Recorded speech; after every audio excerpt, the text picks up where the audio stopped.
যারা মূলা খেতে পছন্দ করেন না তাদের জন্য এই রেসিপি একবার ট্রাই করলে বারবার খেতে ইচ্ছা করবে, পাতিলে কিন্তু থাকবে না একটু। বিশ্বাস না হলে একবার ট্রাই করে দেখুন।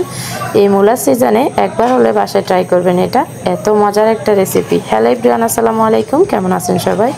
আশা করি ভালো আছেন। চলে আসলাম নতুন একটা ভিডিও নিয়ে।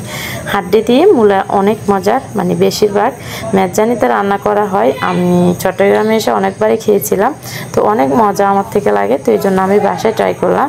তো এখানে মূলাগুলো এনেছিল একদম বাজে দেখতে, তো আমি এর জন্য সিলেনির সাহায্যে সুন্দর করে সিলে নিয়েছি। দেখেন তো কতগুলো কাঁচরা হয়েছে, আর মূলাগুলো দেখতে কত সুন্দর লাগতেছে, বোঝাই যাচ্ছে না যে এগুলো মূলা। তো যাই হোক, আমি এগুলোকে সুন্দর করে আলুর সিস্টেমে কেটে নিচ্ছি, পিস পিস করে নিয়ে আমি সুন্দর করে ধুয়ে হালকা হলুদ আর লবণ দিয়ে ভাপ দিতে বসিয়ে দিলাম। প্রথমে মূলাগুলো যে বাইর হয়, মানে ওটা থেকে একটা অন্যরকম বাজে স্মেল আসে, এই জন্য আমি ভাপ দিয়ে পানিটা ফেলে দেব, তারপর আমি রান্না করব। আর তারপরে যখন বেশি মানে মূলা সিজন বেড়ে যায় আর কি, বেশি মূলা ওঠে, তখন টাটকা মূলা পাওয়া যায়, তখন এই মূলা থেকে এতটা একটা গন্ধ থাকে না। তো যা হোক, আমি এখানে গরুর হাড্ডি নিয়েছি রান্না করার জন্য। হাড্ডিগুলো আমি কালকে এনেছিল, তো মানে হালকা হলুদ লবণ জিরা মশলা দিয়ে সুন্দর করে একটু জাল করে রেখে দিয়েছিলাম একটু মজার জন্য। তো এখানে অনেক চর্বি আছে আর হাড্ডি মাংস মিলানো আছে, তো এখানে আমি পরিমাণ মতো সবগুলো মাই মশলা দিয়ে দিয়েছি।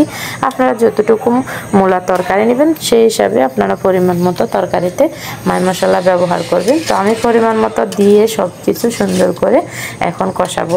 হাড্ডিগুলো কিন্তু প্রথমে মজিয়ে ফেলতে হবে, তারপর আমি মানে মূলা দেব। আর মূলা তো তাড়াতাড়ি সিদ্ধ হয়ে যাবে, তো হাড্ডিগুলো ভালো করে কষিয়ে নিচ্ছি। তো আপনারা সম্পূর্ণ ভিডিওটি দেখতে থাকেন। যদি ভালো লেগে থাকে লাইক কমেন্ট শেয়ার করবেন, নতুন হয়ে থাকলে চ্যানেলটি সাবস্ক্রাইব করে দিয়ে আমার পাশে থাকবে। এই তো দেখেন তেল উঠে গেছে, এত সুন্দরভাবে কষাচ্ছি আমি। আর একটু জাল করে রেখেছি যে, এই জন্য আরও একটু নরম হয়ে গেছিলো হাড্ডি। তো এই তো কষিয়ে তারপর আমি মানে কিছু পানি দিয়ে আবার কষাবো, যেহেতু হাড্ডি একটু ভালো করে সিদ্ধ করতে হবে। তো একটু নেড়ে ছেড়ে দিচ্ছি কিছুক্ষণ পর পর। দেখেন কত সুন্দর তেল উঠে গেছে, মাশাআল্লাহ। কালারটা কিন্তু অনেক সুন্দর এসেছে। আর এখানে অনেকগুলো মানে আমার মনের মতো চর্বি ছিল, আমি কিন্তু চর্বি অনেক পছন্দ করি। আর এটা মানে অন্যরকম একটা চর্বি, দেখাবো নি খাওয়ার সময় আপনাদেরকে। তো আপনারা যদি সম্পূর্ণ ভিডিওটি নাই দেখেন, তাহলে কিভাবে বুঝতে পারবেন কিভাবে মানে রান্না করে কত মজা করে আমি খেয়েছি। সবাই ভিডিওটি সম্পূর্ণ দেখবেন। এই তো কষানো হয়ে গেছে, তারপর আমি মূলা দিয়ে ভালো করে মানে নেড়ে ছেড়ে দিচ্ছি। নেড়ে ছেড়ে দিয়ে ঢাকনা দিয়ে ডেকে শুধু রান্না করতে থাকবো। এখানে কোনো বাড়তি পানি দেব না আমি, মূলা থেকে অলরেডি অনেক পানি বেরিয়ে যাবে, কারণ মূলা পানির মতো একেবারে। তো দেখেন মানে অনেক মূলার থেকে অনেক পানি বাইর হয়, লাউ যেমন তেমনই মূলাও। তাই তো রান্না করতেছি, কিছুক্ষণ পর পর একটু নেড়ে ছেড়ে দিচ্ছি। ঢাকনা দিয়ে ডেকে রান্না করতেছি, আবার নেড়ে ছেড়ে দিচ্ছি। দেখেন তেলে উঠতেছে, তো তেলের উপরে কিন্তু আমি মাই মশলা আর মূলা ভালো করে কষাচ্ছি। এ পাকে হাড্ডিও সিদ্ধ হচ্ছে, মূলাও সিদ্ধ হচ্ছে, দুইটা একসাথেই। এই তো কিছুক্ষণ পর পর আবার নেড়ে দিচ্ছি, একদম শুকনো শুকনো করে আমি এগুলাকে কষাবো।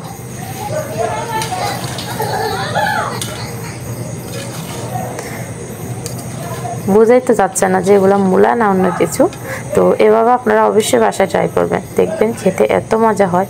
আমার না অনেকে মানে ইয়েতে খেয়েছিলাম, ওই মেজবানিতে মূলা খেয়েছিলাম, আমার এত মজা লেগেছিল। তো আমি মাঝে মাঝে বাসায় ট্রাই করি। মূলা কিন্তু সিদ্ধ হয়ে গেছে, এখন আমি পরিমাণ মতো এখানে পানি দিয়ে দেবো। যদি গরম পানি দেন তাহলে ভালো হয়, আমার সামনে ছিল না, তাই আমি এই চর্বিটা খেতে আমার এত মজা লাগে। যা হোক, মনে হচ্ছে আমি এখনও খাচ্ছি। কিচ্ছু করার নেই, মানে বয়স দেওয়ার কারণে এমন চর্বিগুলো আমি দেখাচ্ছি আপনাদেরকে, এগুলো আমার ফেটে যাবে। তাই তো পরিমাণ মতো দিয়ে দিলাম, ঢাকনা দিয়ে ডেকে এখন রান্না করব। দেখেন তো কালারটা কত সুন্দর এসেছে, বোঝা যায় এগুলো মূলা। আচ্ছা, ভিতরে মাই মশলা অনেক সুন্দর করে ঢুকেছিল, কারণ আমরা অনেক কষাইছিলাম। দেখেন কালার দেখে বুঝতে পারবেন যে মূলাটা কত মজা, কত ইয়াম্মি হয়েছে। আচ্ছা, তো আপনারা কিন্তু এভাবে অবশ্যই বাসায় ট্রাই করবেন। তো আমি কিন্তু খেয়ে দেখাচ্ছি, চলুন। এখন হচ্ছে খাওয়ার পালা। এই তো আমি হালকা করে ভাত আর নিয়ে নিয়েছি। দেখেন এই চর্বিগুলো আমার অনেক ফেভারিট, মানে অনেক মজা লাগে এগুলো খেতে। তো এই জন্য আমি চর্বিগুলো বেছে বেছে চর্বিগুলো নিয়ে আসছি খাওয়ার জন্য। তো এখন খেয়ে নিচ্ছি। তো আজকের ভিডিওটা এ পর্যন্তই। সবাই ভালো থাকবেন, সুস্থ থাকবেন। আল্লাহ হাফেজ, আসসালামু আলাইকুম। আমি খেতে থাকি আর আপনারা দেখতে থাকেন।